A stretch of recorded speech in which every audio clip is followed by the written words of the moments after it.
I had 6 months of chemo, 50 hours every other week. And I lived close to the place, so I drove myself. And when I came home, my husband was a genius, but he was 6'6", had Alzheimer's. And I sat in front of this huge TV set that was cheaper than a month in the nursing home, I told the kids. And I was sitting there with the DVD and go lay down. But when I was in the chemo room, it was small. And we were next to each other. I was quilting, somebody else was doing crocheting and so forth. And I would tell them my stories, and everything's funny to me. I'm sorry, but life has, you got a choice when you get up, and when I get up, it's funny. Well, at this age, it's funny. And, oh, don't get off track, girl. You can't do that, you know. But I had, in the middle of the 6 months, I had to go to my brother's funeral, and he didn't arrive for the funeral. It's a 20-minute routine. My daughter and her cousin buried him at the East St. Louis flea market, and the rest of these ashes got dumped in a dumpster by accident, and so we had to climb in and get those out. I mean, it's a 20-minute routine.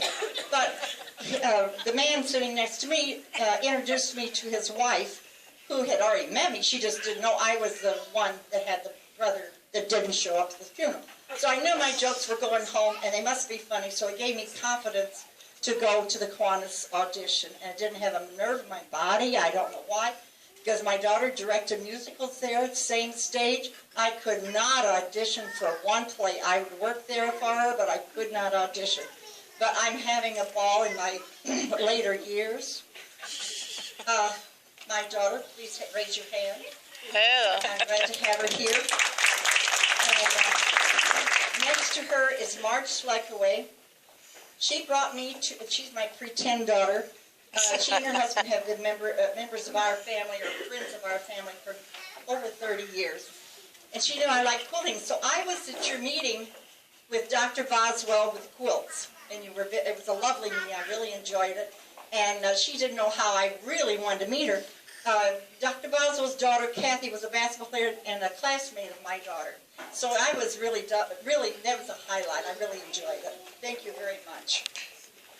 This angel ministry of mine. I went to a room to play bingo and meet people when I moved to Manuka 5 years ago. I went to all sorts of things. I know this group and I know that group and I know that.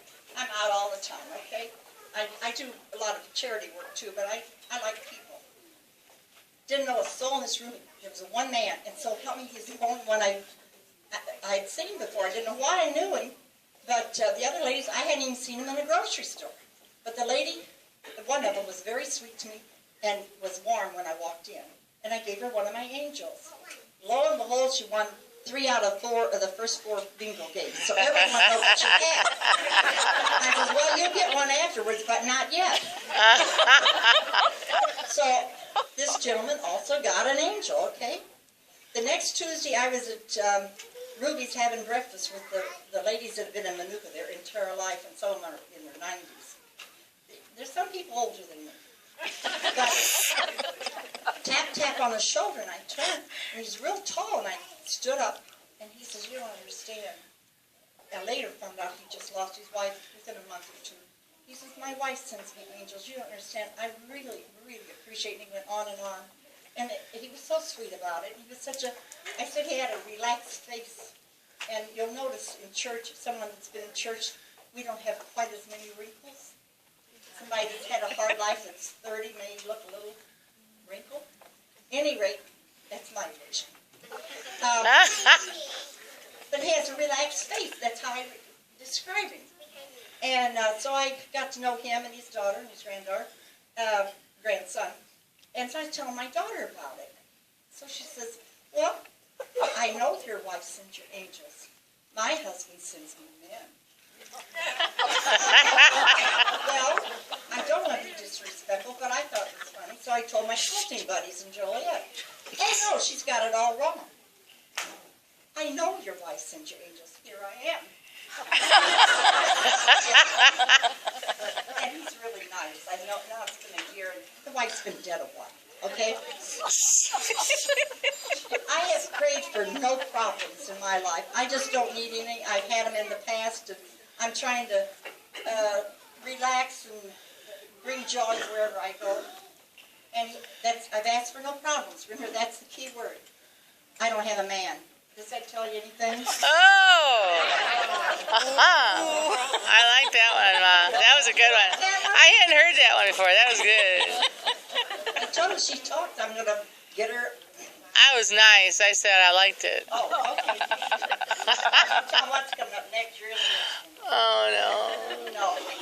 Anyway, she gives me a phone, and one of the first ones, and it lit up, but I didn't know it lit up. I'd had it 2 weeks, but I don't know how I didn't know it lit up. And I had a sewing machine in one hand and the phone in the other, because I don't have it in a pocket. I have to have it in my hand, otherwise I lay it down and I don't know where it is. Da da da da da da. And it lit up, and I jumped, and then I looked over, and there was a little old lady in that phone going. But she was carrying that sewing machine. But I don't know it's me, because I don't look in the mirror.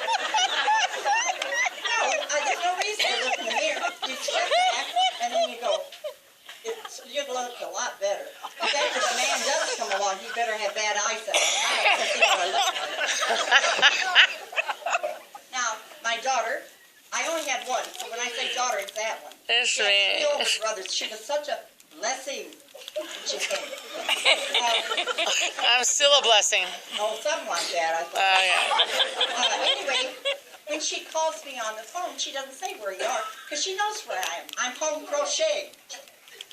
No, I could be down as far as Peru on Route 80. I could be in Chicago with a boyfriend at the theater. She doesn't know.